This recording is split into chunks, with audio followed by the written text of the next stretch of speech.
ये है news reporter network. आप देख रहे हैं न्यूज रिपोर्टर लाइव, सोच आपकी, आवाज हमारी। नमस्कार, आप देख रहे हैं न्यूज रिपोर्टर नेटवर्क और मैं हूं आपके साथ वंदना सती। शुरू करते हैं खबरों का सिलसिला, लेकिन उससे पहले नजर डालते हैं सुर्खियों पर। पंतनगर में 116वें अखिल भारतीय किसान मेले का मुख्यमंत्री पुष्कर सिंह धामी ने किया शुभारंभ। प्रशासन और कानून व्यवस्था को लेकर प्रदेश सरकार के खिलाफ कांग्रेस का प्रदर्शन, नारेबाजी के साथ पुतला फूंका। अब अक्षम शिक्षकों के अलावा नहीं होगी अधिकारियों और कर्मचारियों की खैर, समय से पहले कर दिए जाएंगे रिटायर। अल्मोड़ा में आज से खेल महाकुंभ 2024 का आगाज, खेल मंत्री रेखा आर्या ने किया उद्घाटन। अब खबरें विस्तार से। आज मुख्यमंत्री पुष्कर सिंह धामी ने पंतनगर में 116वें अखिल भारतीय किसान मेले का शुभारंभ किया, जिसके बाद उन्होंने गांधी हॉल में किसानों और वैज्ञानिकों को संबोधित किया। मेले का समापन 7 अक्टूबर को होगा। इस दौरान उन्होंने महिला समूह द्वारा तैयार किए गए उत्पादों का अवलोकन भी किया। मेले में मुख्यमंत्री ने प्रदेश के प्रगतिशील किसानों को सम्मानित भी किया। मुख्यमंत्री पुष्कर सिंह धामी ने कहा कि विश्वविद्यालय का हरित क्रांति में बड़ा स्थान है। किसान मेलों की किसानों की उन्नति में काफी बड़ी भूमिका रहती है। प्रदेश में किसानों की उन्नति के लिए तमाम योजनाओं को संचालित किया जा रहा है। बिना ब्याज के 3 लाख का लोन दिया जा रहा है और कृषि उपकरणों में 80% की सब्सिडी भी दी जा रही है। बहुत बड़ा किसान मेला है और अपने आप में इस विश्वविद्यालय का भी अपना बहुत बड़ा स्थान है। निश्चित रूप से ये मेले हमारे कृषि के क्षेत्र में होने वाले अनुसंधान, नवाचार, किसानों को मिलने वाली सुविधाएं, जानकारियां, इस प्रकार की चीज़ें उपलब्ध कराते हैं। और यहाँ पर एक साथ हमारे वैज्ञानिक भी मिलते हैं, उद्यमी भी मिलते हैं, किसान भी मिलते हैं और सब मिलकर जब सब पर चर्चा करते हैं तो निश्चित रूप से किसान भाइयों को इससे बहुत लाभ होगा और बहुत लाभ होता है। कैबिनेट मंत्री गणेश जोशी ने देहरादून के हाथीबड़ कला स्थित कैंप कार्यालय में लोक निर्माण विभाग और MDDA के अधिकारियों के साथ मसूरी विधानसभा क्षेत्र के अंतर्गत विभिन्न कार्यों की समीक्षा की। बैठक के दौरान कैबिनेट मंत्री गणेश जोशी ने अधिकारियों को विकास कार्यों से संबंधित आवश्यक दिशा निर्देश दिए। उन्होंने लोक निर्माण विभाग के अधिकारियों को मसूरी विधानसभा क्षेत्र के अंतर्गत होने वाले आंतरिक मार्गों, सड़कों की मरम्मत संबंधित कार्यों और बरसात में क्षतिग्रस्त कार्यों का पुनर्निर्माण करने के भी निर्देश दिए। महानगर कांग्रेस अध्यक्ष जसविंदर सिंह गोगी के नेतृत्व में कांग्रेस के कार्यकर्ताओं ने एस्ले हॉल चौक पर भाजपा सरकार के खिलाफ नारेबाजी की और सरकार का पुतला फूंका। गोगी ने कहा कि प्रशासन और कानून व्यवस्था के मामले में राज्य की सरकार पूरी तरीके से असफल हो गई है। हर दिन महिलाओं के खिलाफ अपराध अनियंत्रित तरीके से बढ़ रहे हैं। अंकिता भंडारी से लेकर रुद्रपुर में नर्स से दुष्कर्म और हत्या का मामला, फिर देहरादून के ISBT में हुई दुष्कर्म की घटना और अब राज्य की राजधानी में टाटा मैजिक के अंदर दिन दहाड़े युवती से दुष्कर्म की घटना सामने आई है। गोगी ने कहा कि भाजपा के शासन में अपराधी बेखौफ हैं और देवभूमि में डकैती से लेकर दुष्कर्म जैसे अपराध आए दिन सामने आ रहे हैं। देखिए, कल एक घटना घटित हुई है रायपुर में। पब्लिक ट्रांसपोर्ट में एक लड़की के साथ रेप की घटना सामने आई है और चिंताजनक विषय और दुखद विषय भी है, क्योंकि देहरादून में और उत्तराखंड में दिन ब दिन घटनाएं महिलाओं के शोषण की बढ़ती जा रही हैं। अभी कुछ दिन पहले ISBT में एक घटना घटित हुई रेप की, अब कल ये घटना घटित हुई है और दिन में ये घटना घटित हुई है, रात की इसकी FIR हुई है। प्रशासन सो रखा है और कानून व्यवस्था पूर्ण रूप से ध्वस्त हो चुकी है। देहरादून जिलाधिकारी सविन बंसल चार्ज लेने के बाद से ही अलग अलग सरकारी विभागों में औचक निरीक्षण करते हैं। देहरादून में सरकारी अस्पताल हो या सरकारी कार्यालय, हर जगह सरकारी कामकाज देखने के लिए DM अकेले ही चले जाते हैं। इसी के चलते आज DM ऋषिकेश अस्पताल पहुंचे और वहां की अव्यवस्था को देखकर DM खासे नाराज भी हुए। निरीक्षण के दौरान सरकारी अस्पताल के ICU में ताला लगा मिला, वहीं टीकाकरण कक्ष में ANM भी नदारद मिली, जिसके बाद DM ने मुख्य चिकित्सा अधीक्षक ऋषिकेश सहित ड्यूटी से नदारद 4 चिकित्सकों का वेतन रोकने तथा प्रतिकूल प्रविष्टि दर्ज करने के निर्देश भी दिए हैं और वहीं CMO से रिपोर्ट तलब भी की गई है। आज हमारा यहाँ पे ऋषिकेश का शेड्यूल्ड डे था। शेड्यूल हमने विजिट रखी थी, लेकिन हॉस्पिटल उसमें से मिसिंग था डेलिबरेटली। तो उसका पर्पज़ था कि हम सुबह यहाँ पे बिफोर 10 AM औचक निरीक्षण करना चाह रहे थे, इसलिए हमने उसको शेड्यूल से लिस्ट नहीं किया था। और to my distress and to my disappointment, यहाँ पे डॉक्टर्स मिसिंग हैं विदाउट एनी इन्फॉर्मेशन। वरिष्ठ डॉक्टर्स, वार्ड्स खाली पड़े हुए हैं, OTs में कोई शेड्यूल नहीं है। तीन ओटीज हैं और एक भी शेड्यूल्ड ऑपरेशन नहीं है। विद्यालयी शिक्षा विभाग में अक्षम शिक्षकों के साथ ही अब अधिकारियों और कर्मचारियों को भी अनिवार्य सेवानिवृत्ति दी जाएगी। इसके लिए विभागीय अधिकारियों को ऐसे कार्मिकों की सूची तैयार करने के निर्देश दिए गए हैं और साथ ही कम छात्र संख्या वाले विद्यालयों का चयन कर क्लस्टर विद्यालयों में समायोजन की प्रक्रिया में तेजी लाने को भी कहा गया है। इसके अलावा विद्यालयों के दुर्गम सुगम श्रेणी कोटिकरण का पुनर्निरीक्षण करने के भी अधिकारियों को निर्देश दिए गए हैं। सूबे के विद्यालयी शिक्षा मंत्री डॉक्टर धन सिंह रावत ने आज शासकीय आवास पर शिक्षा विभाग की समीक्षा बैठक ली, जिसमें उन्होंने विभागीय कार्यों में तेजी लाने और गुणवत्ता बनाए रखने के लिए अक्षम अधिकारियों और कर्मचारियों को अनिवार्य सेवानिवृत्ति दिए जाने के लिए चिन्हित करने के निर्देश भी दिए। देहरादून के कोरोनेशन हॉस्पिटल में चूहे और कॉकरोच मरीजों का जीना बदहाल कर रहे हैं। रात भर मरीज और मरीज के तीमारदार चैन से आराम नहीं कर पा रहे हैं और वहीं चूहों से अपने नवजात शिशुओं को उनकी माताएं रात भर जाग कर बचा रही हैं। वहीं कांग्रेस के प्रदेश प्रवक्ता शीशपाल सिंह बिष्ट ने स्वास्थ्य मंत्री और सरकार को घेरते हुए कहा कि प्रदेश सरकार और स्वास्थ्य मंत्री के तमाम दावों की पोल खुल रही है और हर दिन अस्पतालों की बदहाल स्वास्थ्य सेवाओं की पोल खुल रही है। कोरोनेशन अस्पताल ने सरकार और स्वास्थ्य मंत्री के दावों की पोल खोल के रख दी है। प्रदेश में स्वास्थ्य सेवाओं की दुर्दशा किसी से छुपी हुई नहीं है। पर्वतीय क्षेत्रों में आए दिन जच्चा बच्चा की मौत की खबरें आती हैं। राजधानी देहरादून के चाहे दून मेडिकल कॉलेज को आप ले लीजिए, चाहे जिला अस्पताल कोरोनेशन को ले लीजिए, वहां के हालात कितने बद से बदतर है, किसी से छुपे हुए नहीं है। एक एक बेड पर 3-3 महिलाएं जो है उपचार कराने के लिए बाध्य हैं और आज शारदीय नवरात्र का पहला दिन है। अखबारों में बड़ी बड़ी खबरें छपी हुई हैं कि माताएं रात भर कोरोनेशन अस्पताल में सो नहीं पा रही हैं। उत्तराखंड में एक बड़े साइबर हमले ने राज्य के पूरे आईटी सिस्टम को ठप कर दिया। साइबर हमले के चलते प्रदेश का पूरा आईटी सिस्टम लगभग 72 घंटे ठप रहा। इससे सरकारी कामकाज पर असर पड़ा और राज्य की कई महत्वपूर्ण वेबसाइटें और सेवाएं पूरी तरह बंद हो गई। इनमें सीएम हेल्पलाइन, भूमि रजिस्ट्री और ई ऑफिस जैसे महत्वपूर्ण प्लेटफॉर्म शामिल हैं। सचिवालय में भी पूरे दिन कामकाज नहीं हो पाया। ये साइबर हमला इतना खतरनाक था कि सिक्योर इंटरनेट सर्विस यूके स्वान के अलावा सबसे अहम स्टेट डेटा सेंटर भी इसकी जद में आ गया। देखते ही देखते एक के बाद एक सरकारी वेबसाइट्स बंद होती गई। इसका असर 90 वेबसाइट्स पर देखने को मिला है, जिनका काम पूरी तरह ठप रहा। अभी कुछ वेबसाइट्स को सुचारू किया गया है, बाकी अन्य को लेकर आईटी सिस्टम अभी भी सिक्योर सिस्टम के तहत काम कर रहा है।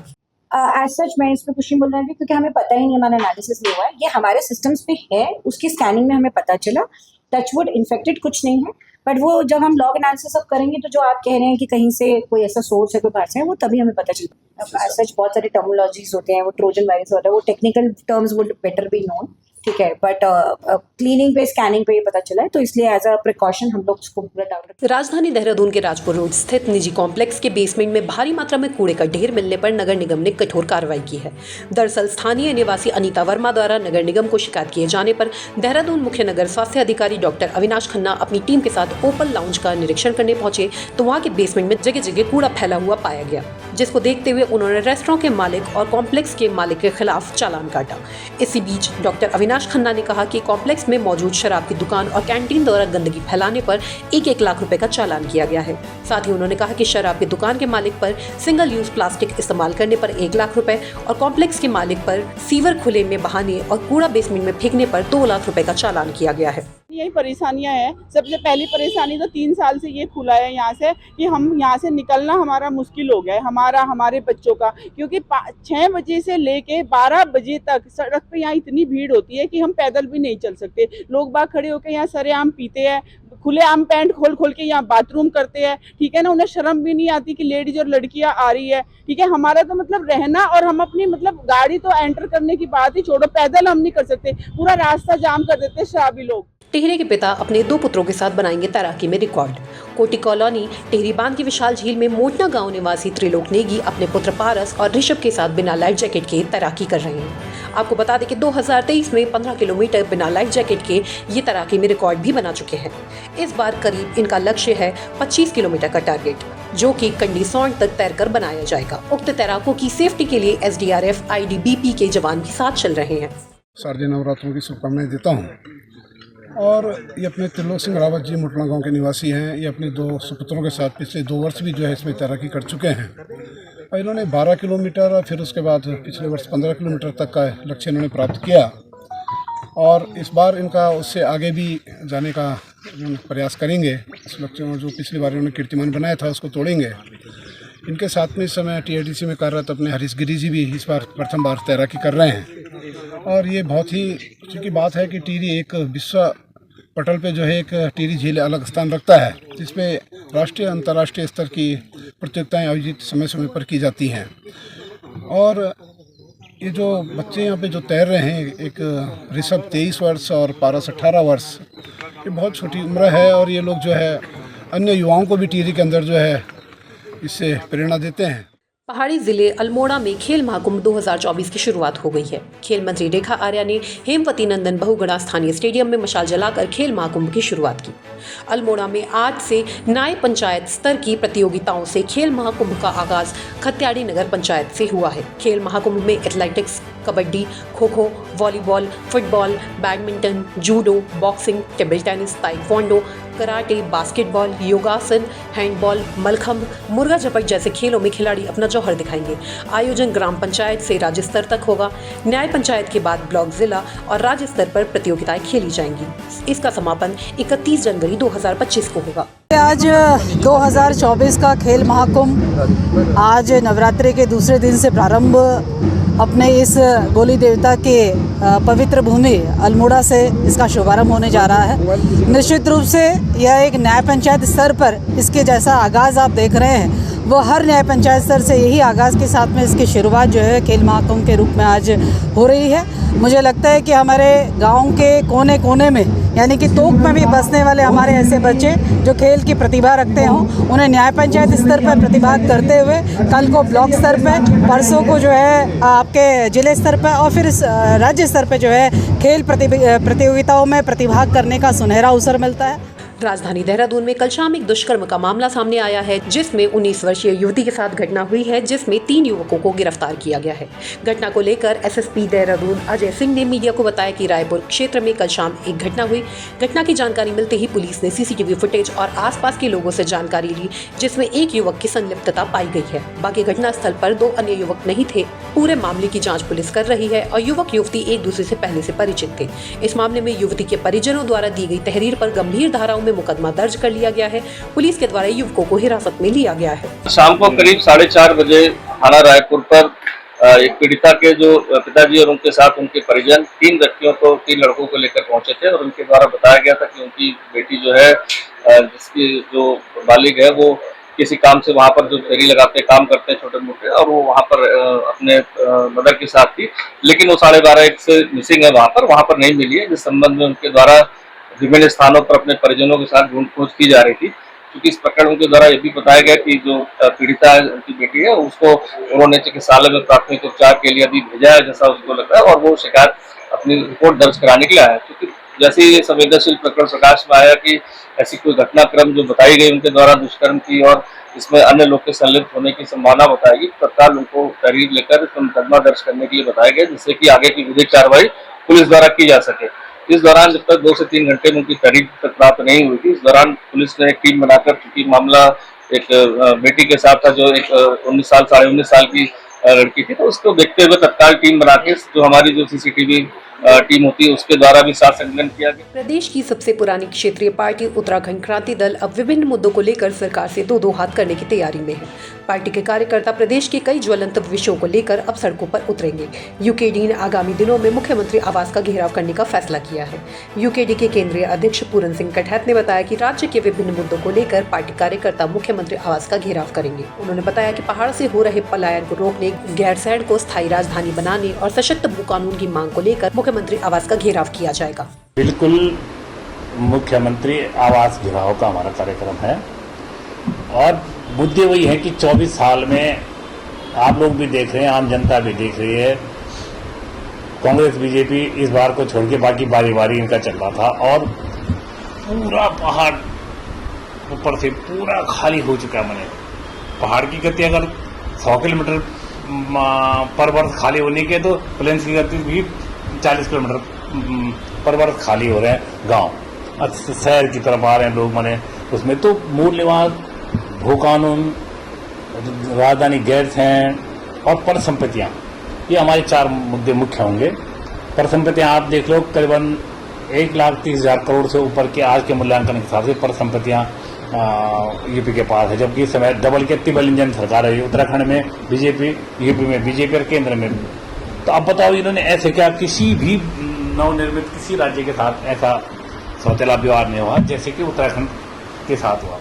उत्तराखंड के कई जिलों के शहरी क्षेत्रों में जनसंख्या के बढ़ते घनत्व को देखते हुए प्रदेश सरकार अब नई टाउनशिप को विकसित करने की योजना पर काम कर रही है। इसके साथ साथ प्रदेश में नई आवास नीति भी लाई जाएगी और इस नीति के तहत सरकार अपना लैंड बैंक भी मजबूत करेगी। वहीं आपको बता दें कि सरकार की योजना धरातल पर उतरने के बाद उत्तराखंड के कई जिलों का कायाकल्प हो जाएगा। अभी देहरादून, हरिद्वार, उधम सिंह नगर और नैनीताल में जनसंख्या का दबाव अधिक बढ़ रहा है। सड़कें, चौक चौराहे और रिहायशी इलाके काफी छोटे होते जा रहे हैं, इसलिए सरकार अब कुछ नए शहर बसाने की योजना तैयार कर रही है। पिछले दिनों जिस प्रकार से जनसंख्या का घनत्व बढ़ा, तो ये तय हुआ कि हम नई टाउनशिप डेवलप करेंगे। और आप जानते हैं कि शुरुआती दौर पे जब हम लोग इसमें बैठे थे, क्षेत्रीय जितने भी हमारी जहाँ की आवश्यकता है, तो 22 जगह हमने चिन्हित वो स्थान किए थे, शॉर्ट लिस्ट करके लगभग 8-10 की संख्या उसमें रही। और आप ये भी जानते हैं कि जहाँ हमें लगा कि वहाँ की आवश्यकता है, तो उसके लिए हम निर्णय के लिए हम लोग आगे बढ़े, तो 1-2 जगह विरोध भी हुआ। तो ये कुछ चीज़ें हैं कि जहाँ कुछ गलतफहमियां लोग पैदा करते रहे। उत्तराखंड के नई डीजीपी के नाम का जल्दी ऐलान होने जा रहा है। इसके लिए 3 नामों के पैनल पर विचार किया जा रहा है। डीजीपी की रेस में दीपम सेठ, PVK प्रसाद और अमित सिन्हा का नाम शामिल है। कार्यवाहक डीजीपी अभिनव कुमार के नाम को तकनीकी कारणों से पैनल में शामिल नहीं किया गया है। अब उत्तराखंड सरकार को इन 3 IPS अधिकारियों में से किसी एक को डीजीपी पद के लिए चुनना है। देहरादून के CDO अभिनव शाह ने डोईवाला ब्लॉक के गौहर माफी ग्राम पंचायत में जल जीवन मिशन के माध्यम से संचालित योजना का स्थलीय सत्यापन किया। इस बात पर CDO अभिनव शाह ने कहा कि नल के कनेक्शन सही ढंग से न होने और पानी न मिलने की शिकायतों को देखते हुए डोईवाला ब्लॉक के गौहर माफी का निरीक्षण किया गया, जिसमें ग्रामीणों से बैठक की गई। साथ ही उन्होंने कहा कि बैठक में पता चला कि ब्लॉक के बाहरी क्षेत्रों में पानी का दबाव और नल के कनेक्शन में कमी पाई गई, जिसके लिए जल संस्थान को 1 हफ्ते में कमियों को पूरा करने के निर्देश दिए गए हैं। कि कुछ कंप्लेंट्स रहती हैं कि प्रॉपर्ली कनेक्शन नहीं हो पाए और पानी नहीं मिल पाए, तो इसी को सत्यापन के लिए मैं फील्ड पे उतरा था। तो मैंने डोईवाला ब्लॉक के गौरी माफी विलेज का निरीक्षण किया। वहाँ पे सबसे पहले मैंने जो ग्रामीण हैं उनसे बैठक करी कि उनसे मैंने इश्यूज़ जाने कि क्यों अगर वहाँ कुछ कंप्लेंट्स हैं या कहीं पानी नहीं आ रहा है, तो इसकी अगर कोई कंप्लेंट्स हैं तो उन्होंने हमें बड़े विस्तृत तौर पर चीज़ें बताई कि जैसे उनके स्टार्टिंग में काफ़ी इश्यूज़ थे, बट इवेंचुअली वो इश्यूज़ विभाग द्वारा और प्रशासन द्वारा उनके साथ बैठक करके रिजॉल्व करे गए। हिमालय और गंगा बचाओ अभियान के तहत हर की पौड़ी ब्रह्मकुंड पर संत समाज और भाजपा विधायक किशोर उपाध्याय ने मिलकर गंगा पूजन और दुग्धाभिषेक किया। इस दौरान गंगा सभा के पदाधिकारी भी मौजूद रहे। पूजन के बाद विधायक किशोर उपाध्याय ने ग्लेशियर्स के तेजी से पिघलने और गंगा के घटते वेग पर गहरी चिंता जताई। उन्होंने सभी नागरिकों से हिमालय को बचाने के लिए जागरूक होकर आगे आने की अपील की। उन्होंने ये भी बताया कि इस मुद्दे पर मुख्यमंत्री पुष्कर सिंह धामी से बातचीत हो गई है और जल्द ही एक कमेटी बनाई जाएगी जो गंगा के संरक्षण को लेकर लोगों में जागरूकता फैलाने का काम करेगी। गंगा का पूजन और आशीर्वाद इस उद्देश्य से लिया गया है क्योंकि हमारी माँ गंगा और हिमालय के ऊपर वर्तमान में बड़ा संकट है। अगर माँ गंगा की जिस तरह से हम आरती पूजा ये कर रहे हैं और भविष्य में जिस तरह से ग्लेशियर कितना पीछे चला गया, पहले गंगोत्री में था, अब गोमुख कितना 28-29 किलोमीटर चला गया, शायद इतना दूर चला गया। और धीरे धीरे ये स्थिति आ गई कि अगर ग्लेशियर सूख जाएगा तो गंगा माँ का अस्तित्व ही विलुप्त हो जाएगा सरस्वती की तरह, और हिमालय कैसे बचेगा। तो इन सब बातों को लेकर हमारे किशोर उपाध्याय जी का एक चिंतन, एक संकल्प, एक दृढ़ प्रतिज्ञा लेके आए हुए हैं कि माँ को पुनः हमेशा के युग युग तक इसी तरह से पुनर्जीवित रहे और हिमालय सुरक्षित रहे। आज देहरादून में हमारा संकल्प विकसित भारत के तहत आज बागवानी, जैविक खेती और आयुर्वेदिक प्रदर्शनी का 3 दिवसीय कार्यक्रम आयोजित किया गया, जिसका मुख्य उद्देश्य प्रदर्शनी में नई तकनीक और उत्पादों से अवगत कराना है। वहीं इस कार्यक्रम में पूर्व मुख्यमंत्री त्रिवेंद्र सिंह रावत, राजपुर विधायक MLA खजान दास मुख्य अतिथि के रूप में मौजूद रहे और वहीं कार्यक्रम की अध्यक्षता DP गैरोला ने की। वहीं आपको बता दें कि बागवानी, जैविक खेती और आयुर्वेदिक प्रदर्शनी में आए देश विदेश की बड़ी बड़ी कंपनियों और उपकरणों और उत्पादों को प्रदर्शित करने वाले उत्पादकों के साथ इकोफास्ट के वैज्ञानिकों को स्मृति चिन्ह से सम्मानित भी किया गया। जरूरत है, अब कोई भी जो नई चीज़ होती है उसमें थोड़ा दिक्कतें आती हैं, तो मैं समझता हूँ कि उसको हमारे जो विशेषज्ञ लोग हैं उनकी राय से सरकार उसको ठीक कर लेगी ताकि भविष्य में ऐसा ना हो। अच्छा, घसियारी कल्याण योजना नहीं, मुझे ध्यान नहीं है, लेकिन मुझे लगता है कि उस योजना का काफ़ी स्वागत हुआ था और मेरी जानकारी में एक बार मैं चीफ सेक्रेटरी का बयान पढ़ रहा था, पहले वाले चीफ सेक्रेटरी का, कि हम इसको हर ज़िले में लागू करेंगे। अब क्या स्थिति है मैं उसके बारे में तो सरकार ही कुछ बता सकती है। तो बने रहिए हमारे साथ और देखते रहिए न्यूज़ रिपोर्टर नेटवर्क। धन्यवाद। अगर आप हमारे चैनल पे नए हैं तो चैनल को सब्सक्राइब करें और साथ ही बेल आइकन को प्रेस करें ताकि उत्तराखंड की कोई भी अपडेट मिस ना हो पाए।